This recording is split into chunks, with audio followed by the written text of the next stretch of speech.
In this second deleted level, which is an extended sequence of the sewers in Seattle, this comes on the heels of where Ellie goes into a building and she survives an attack by stalkers and gets thrown out of a window and gets swept away by the current, and then we cut this section that used to be there in the final game.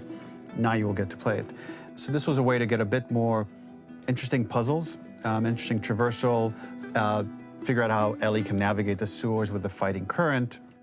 Ultimately, with a lot of these levels and these sequences, the reason why we cut them were for pacing purposes. But here it is for you in this very kind of raw form that part of it will feel finished, parts of it will feel like assets are missing as far as audio, animation won't be final. But it's a glimpse into what a game looks like when it's months away from finishing. Enjoy.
¿Dónde diablos estoy?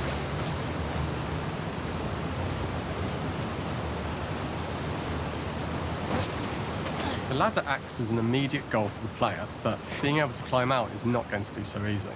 To keep levels interesting and engaging, we alternate between positive and negative values the player experiences. Here, it's a positive to have found the ladder, but then a negative to discover it's not the solution. But then another positive to identify the next short-term goal of the doorway. By alternating between these opposing values, we give players what they expect, but not how they expect it.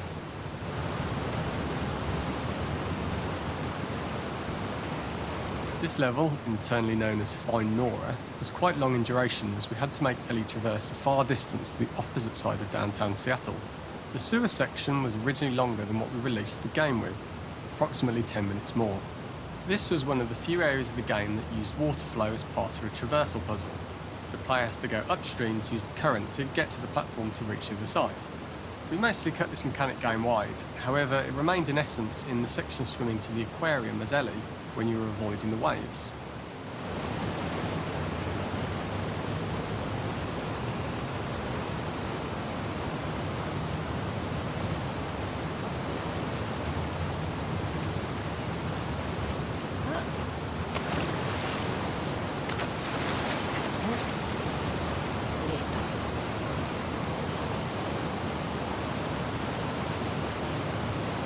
When players reach the doorway and enter into the room, they're faced with a dead end.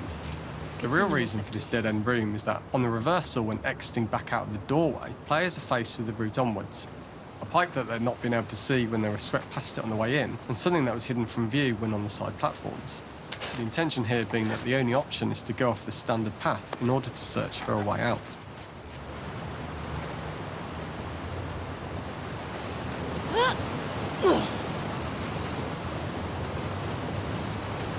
Sáquenme de este maldito lugar. Throughout the rest of the level, we also used light to indicate to the player that they were heading in the right direction. At each turn, however, we blocked the direct route forward. Players would know that they just have to keep finding alternative paths, promoting those feelings of being desperate and trapped. We slowly introduced the player to consider climbing into smaller pipes and crouching in these tight spaces. This is to slowly build up to, and encourage, the player to climb into such a small pipe that they'd have to be crawling on their stomach, which is something that the player previously may not have recognised as a playable space, let alone the desired route they need to take. We added a tiny space just to reward the player's exploration with a pickup item, and we made sure it was something that made sense that you'd find in this area. A canister and all the garbage that had been washed into the sewers from the surface.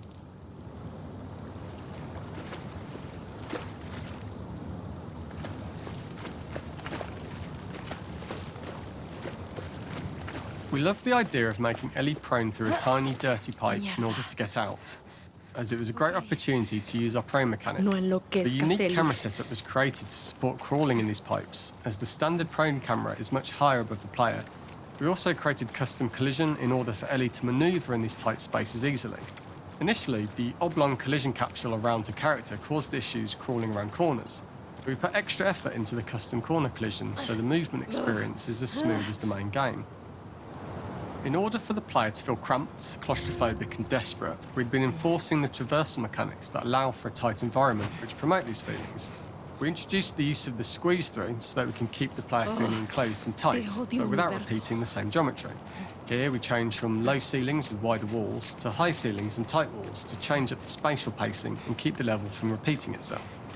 Este sería un lugar de mierda para mostrar.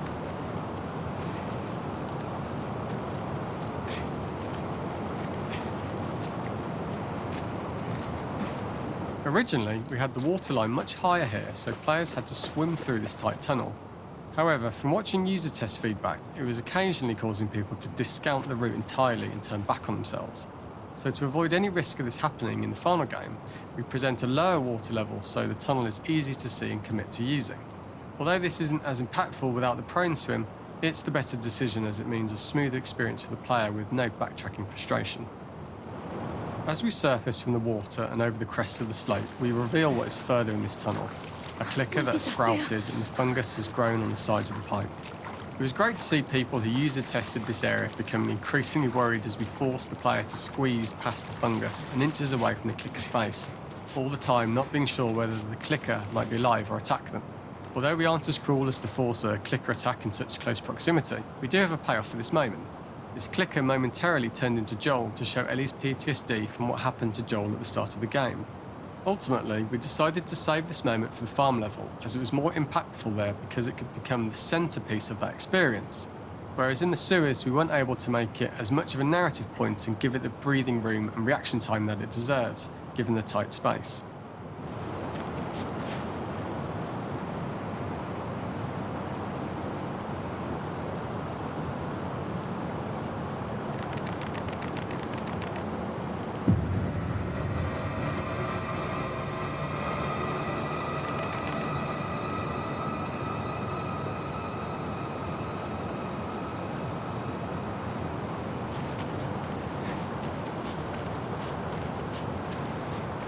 ¡Mierda!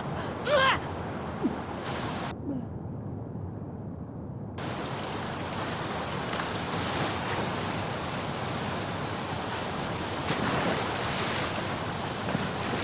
For the final section, we eventually opened you out into a wider area as you traverse through such tight spaces leading up to this.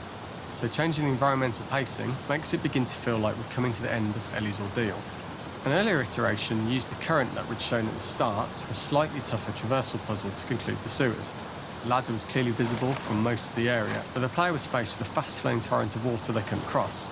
If the player attempted to jump into the water, they were not able to swim across the ladder due to the water's speed. So instead, they had to traverse the pipe running along the top of the space in order to get across the water.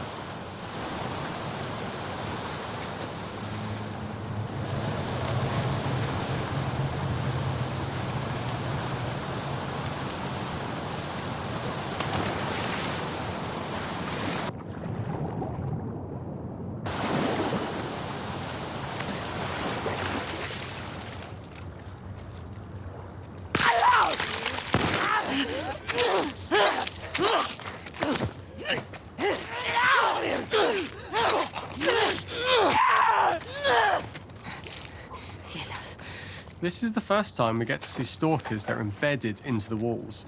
So this optional room is a nice little early extra that the player gets if they explore. We also use the pickups to lure players over to be close enough to trigger the stalker's attack. And this caused quite a few jump scares with user testers who played our game before its release.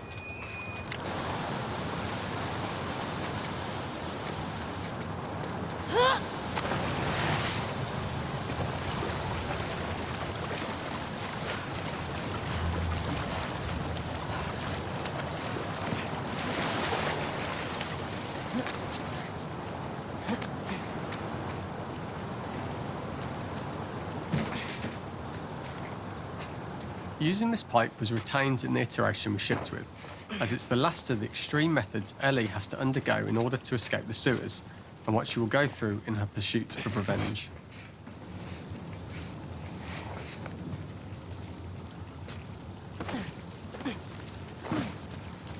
The last ladder climb is quite lengthy, and although we could have trimmed it down to a shorter climb, we liked how this last segment of the journey built anticipation for whether there was success at the top or not after all you've been through.